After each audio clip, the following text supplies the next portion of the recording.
오늘 우리가 함께 읽을 말씀 신명기 17장, 시편 104편, 이사야 44장, 요한계시록 14장 말씀입니다. 함께 나눌 주제는 하나님입니다. 우리가 믿고 따르는 하나님은 어떤 하나님이신가? 자, 먼저 하나님은 창조주 하나님이십니다. 우리를 비롯한 모든 세상 만물을 창조하셨고 또한 다스리시는 하나님이십니다. 그 시편 104편은요, 창조주 하나님을 향한 찬양의 시입니다. 하나님께서 온 세상과 세상의 모든 생물들을 창조하셨다라는 겁니다. 무엇보다 하나님께서 지혜로 온 세상 만물을 창조하셨음을 말씀하고 있는데, 시편 104편 24절 25절 말씀 보면 여호와여 주께서 하신 일이 어찌 그리 많은지요. 주께서 지혜로 그들을 다 지으셨으니 주께서 지으신 것들이 땅에 가득하니이다. 거기에는 크고 넓은 바다가 있고 그 속에는 생물 곧 크고 작은 동물들이 무수하니이다. 또한 창조주 하나님께서 창조한 세상을 놀랍게 섭리로 다스리시며 모든 생물들을 돌보시고 기르심을 찬양하고 있습니다. 곧 물의 경계를 정하여 넘치지 못하게 하시고 돌아와 땅을 덮지 못하게 하셨으며 골짜기마다 샘물이 솟아나게 하시고 산 사이로 흐르게 하셔서 들짐승들이 마시고 해가 나게 하셨고 또 공중의 새들도 샘 곁에서 깃들며 우거진 나뭇잎 사이에서 살게 하셨다라는 겁니다. 풀과 채소를 자라게 하셔서 가축과 사람이 먹게 하시고 또 포도주와 기름과 양식을 주셨다라는 겁니다. 무엇보다 모든 생물의 생사가 하나님의 주권 안에 있음을 말씀하고 있는데, 시편 104편 28절 29절 말씀 보면 주께서 주신즉 그들이 받으며 주께서 손을 펴신즉 그들이 좋은 것으로 만족하다가 주께서 낯을 숨기신즉 그들이 떨고 주께서 그들의 호흡을 거두신즉 그들은 죽어 먼지로 돌아가니이다. 하나님은 모든 만물을 창조하셨고 또 놀라운 지혜와 능력으로 모든 만물을 다스리시며 그 안에 사는 모든 생물들을 돌보고 계십니다. 그 생사가 하나님 손 안에 있습니다. 따라서 하나님의 다스리심과 돌보심 그리고 그 주권에 우리의 모든 삶을 맡겨야 합니다. 무엇보다 하나님 안에서 은혜를 구하며 살아가야 합니다. 또한 하나님은 구원의 하나님이십니다. 헛된 우상과 달리 우리의 죄를 용서하시고 우리를 진정 구원하실 수 있는 참된 구원자이십니다. 이사야 44장은요, 여호와 하나님만이 참된 신이시고 따라서 그 하나님이 이스라엘을 구속하고 영광을 나타내실 것을 전하고 있습니다. 곧 하나님은 헛된 우상과 비교할 수 없다는 겁니다. 그 우상은 땔감으로 쓰이는 나무와 다를 것이 없고 그 누구도 구원하지 못하지만 여호와 하나님은 살아계신 참된 하나님으로 그 백성들의 죄를 용서하시고 구속하신다라는 겁니다. 따라서 하나님은 그 백성들에게 내게로 돌아오라 말씀하고 있습니다. 이사야 44장 22절 23절 말씀 보면 내가 내 허물을 빽빽한 구름같이 내 죄를 안개같이 없이 하였으니 너는 내게로 돌아오라. 내가 너를 구속하였음이니라. 여호와께서 이 일을 행하셨으니 하늘아 노래할지어다. 땅의 깊은 곳들아 높이 부를지어다. 산들아 숲과 그 가운데의 모든 나무들아 소리내어 노래할지어다. 여호와께서 야곱을 구속하셨으니 이스라엘 중에 자기의 영광을 나타내실 것임이로다. 하나님은 구원의 하나님이십니다. 그 백성들의 죄에도 불구하고 용서하시고 구속하기를 원하십니다. 포기할 수 없는 사랑이 그 백성들의 용서와 구원을 약속하게 하십니다. 따라서 하나님의 부름에 응답하여 하나님께 나아가기를 소원합니다. 그 큰 사랑과 능력을 믿고 하나님께 나아가 죄를 용서받고 구속의 은혜 누리기를 소원합니다. 자, 또한 하나님은요, 심판의 하나님이십니다. 하나님은 구원의 하나님이시지만 그러나 그 죄에 대해서 끝까지 돌이키지 않는 그 죄에 대하여 심판하시는, 반드시 심판하시는 심판의 하나님이십니다. 요한계시록 14장은 속량받은 14만 4천의 사람들이 부르는 찬양과 새 천사를 통해 전해진 마지막 심판의 소식, 그리고 예수 그리스도의 구원의 추수와 천사의 심판의 추수를 기록하고 있습니다. 곧 어린 양 대신 예수 그리스도를 따라 구원에 이른 주의 백성들은요, 하나님과 예수 그리스도를 영광스럽게 찬양하는 자리에 서게 됩니다.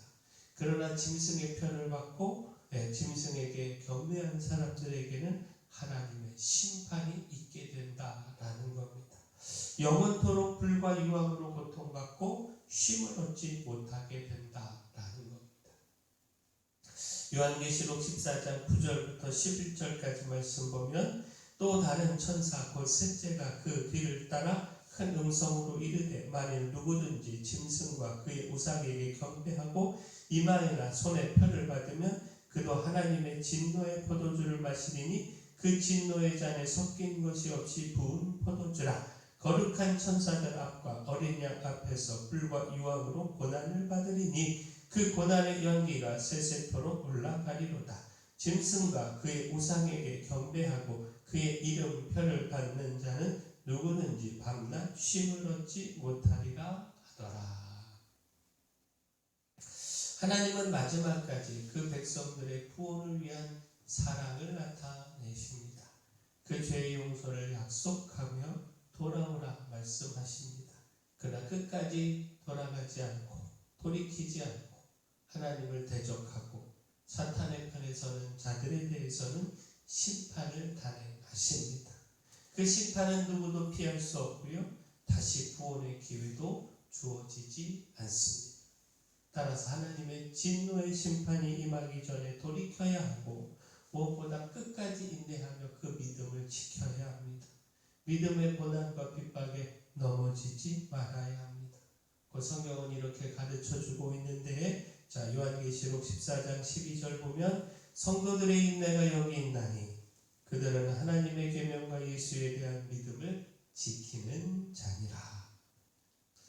자, 마지막 하나님은요, 두려움의 하나님이십니다. 방금 살핀 것처럼 그 죄에 대하여 반드시 심판하시는 두려움의 하나님이 되십니다. 신명기 17장은 우상 숭배에 대한 처벌, 그 재판에 불복하는 자들에 대한 처결, 왕에 대한 율법을 기록하고 있습니다. 여기서 무엇보다 주목할 것이 악과 불의에 대하여 보여야 하는 단호한 태도입니다.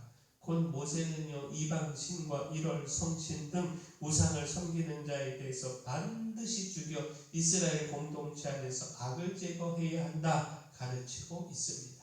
신명기 17장 7절을 보면 이런 자를 죽이기 위하여는 증인이 먼저 그에게 손을 댄 후에 뭇 백성이 손을 댈지니라. 너는 이와 같이 하여 너희 중에서 악을 제할지니라. 자, 악은 하나님께서 가증히 여기시는 것입니다. 악을 가볍게 여기고 방치할 때 주어지는 결과는 피할 수 없는 하나님의 심판입니다. 따라서 단호하게 그 악을 제거해야 한다라는 겁니다. 또한 모세는 하나님의 말씀에 따른 제사장의 판결에 불복하는 자들에 대해서 그들을 죽여 이스라엘 공동체 안에서 악을 제거하라 가르치고 있는데, 신명기 17장 12절 13절 말씀 보면 사람이 만일 무법하게 행하고 내 하나님 여호와 앞에 서서 섬기는 제사장이나 재판장에게 듣지 아니하거든 그 사람을 죽여 이스라엘 중에서 악을 제하여 버리라. 그리하면 온 백성이 듣고 두려워하여 다시는 무법하게 행하지 아니하리라. 자, 결국 무엇입니까? 이런 불법은요, 하나님 말씀을 중심으로 세워진 이스라엘 공동체의 그 질서를 파괴하고 결국은 하나님의 심판에 이르게 합니다. 따라서 단호하게 악을 제거하여 사람들로 두려움을 갖고 하나님 말씀에 순종하게 해야 한다라는 겁니다. 결국 이스라엘 공동체 안에서 우상 숭배와 판결에 대한 거부 등 죄악에 대해 철저할 것을 요구하는 것은 하나님을 향한 두려움이 반영되어 있음을 알 수가 있습니다. 하나님은 놀라운 사랑의 하나님이시지만 그러나 악에 대해서는 반드시 심판하시는, 단호하게 심판하시는 두려움의 하나님이십니다. 따라서 하나님을 두려워하며 죄악을 철저히 끊어내야 한다라는 겁니다. 세상을 창조하신 하나님은 또한 세상을 다스리시며 우리를 돌보십니다. 우리의 죄를 용서하시고 구원하시는 구원의 하나님 되십니다. 그러나 죄에 대해서는 엄히 심판하시는 두려움의 하나님이시요 심판의 하나님이십니다.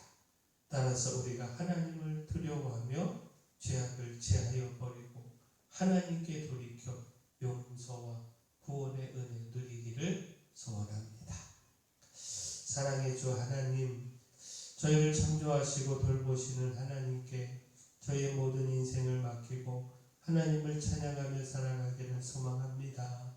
돌아오라는 말씀을 따라 하나님께 돌이켜 안개와 같이 저희의 죄를 없이 하시며 저희를 구속하시는 은혜를 누리게 하여 주시며 환난과 핍박 중에서도 하나님의 말씀과 예수님에 대한 믿음을 지켜서 성도의 인내를 보이게 하여 주시옵소서. 교회 내 연약한 모든 분들 주님 강력한 손으로 안수하시고 치료하여 주시옵소서. 저희 교회 주신 사명, 이 마을의 빛이요 소금으로서의 사명 잘 감당할 수 있도록 힘도 주시고 능력도 주시고 물질도 주시고 일꾼도 보내주시옵소서.